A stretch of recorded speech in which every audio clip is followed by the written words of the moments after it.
Joining us today is one of the most influential Catholic thinkers and writers of our time, best-selling author, Father Andrew Greeley. His latest book, Jesus, a meditation on his stories and his relationships with women, examine the many parables told by Jesus. Father Greeley, welcome and thank you for joining us today. I'm glad to be here. I always like to talk about my books. Do the parables have a universal theme? If we didn't know that Jesus was extraordinary from our faith, that he was unique among humans, we would know it from these stories because they're all so categorically different from the stories that are told about other men.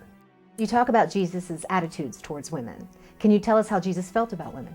Jesus delighted in women. He liked them, he admired them, he loved them, and he respected them. The book not only is about the stories Jesus told, but about the stories told about Jesus.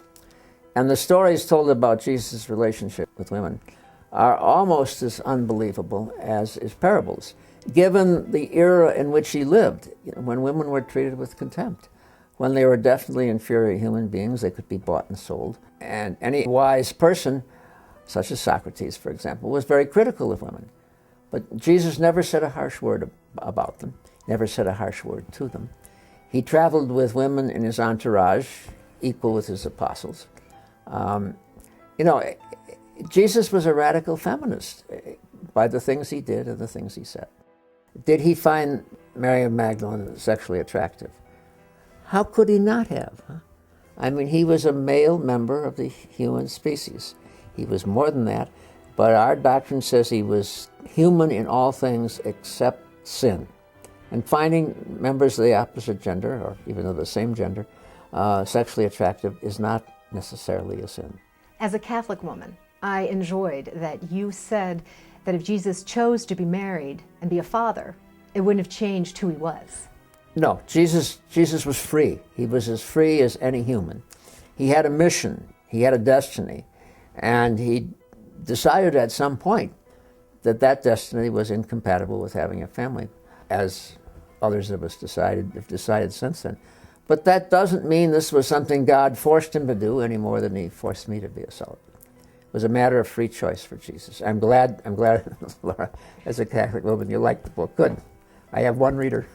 So did Jesus' views of women conform to the time? People in general were baffled by him. And he was a troublemaker. He's often presented in some of the mass media versions of him as a sweet and humble person. Jesus wasn't sweet. He wasn't humble. He was tough.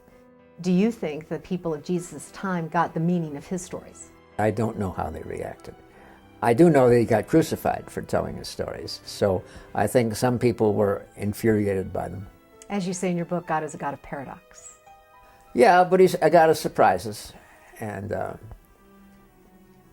the surprises keep coming, and they're not finished when we die. Well, thank you very much, Father Greeley. Appreciate all of your time and I your enjoyed answers. the conversation. Father Greeley's latest book, Jesus, a meditation on his stories and his relationships with women, invites us to take a fresh look at the stories of Jesus. This book will challenge you to look beyond the conventional interpretations and search for a fuller understanding of Jesus and the women of his time. You are guaranteed to be surprised.